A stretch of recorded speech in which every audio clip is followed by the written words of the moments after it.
Hi everybody.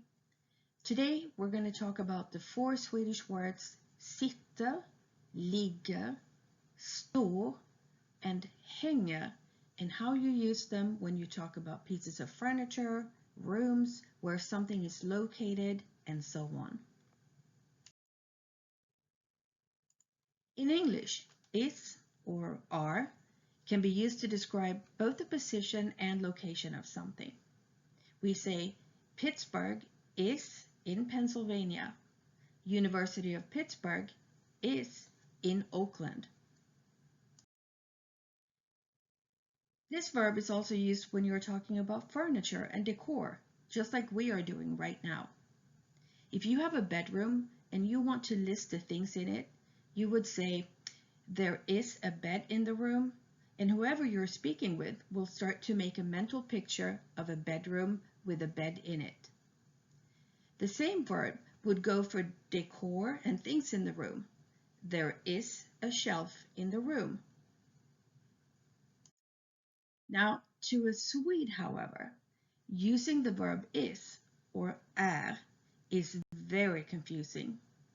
When I use the verb är, it simply means that there is a bed in the room. It exists there. But the verb doesn't help me visualize what the room looks like. So if you say, there's a bed in the room, det är en säng i rummet, my brain won't know exactly where to place the bed and might come up with a mental image like this.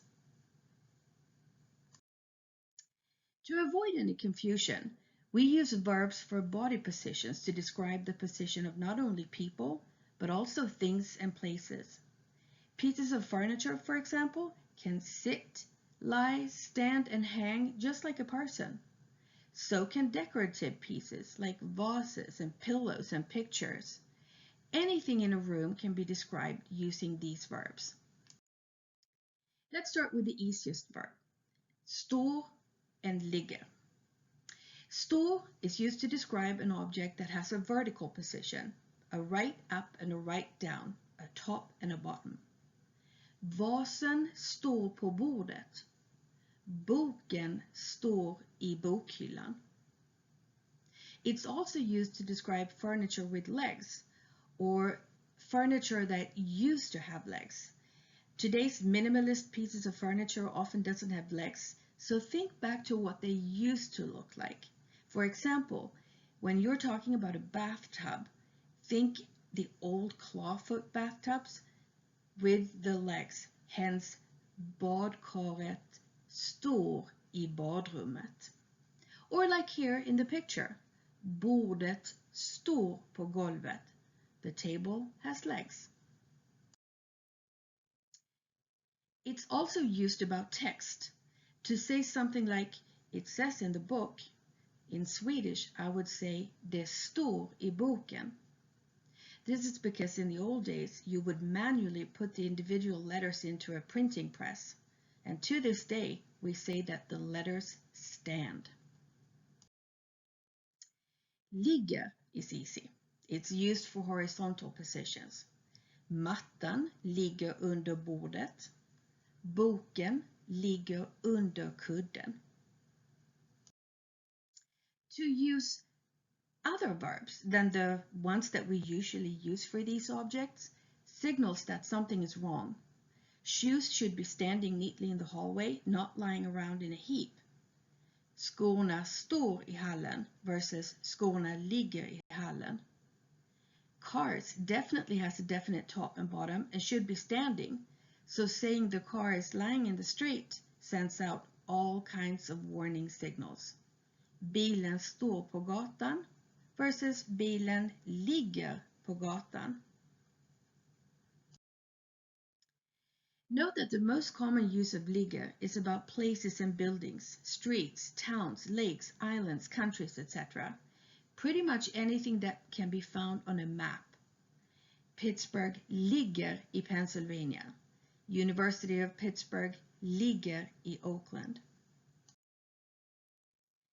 Hänger is used for things that are suspended or fastened.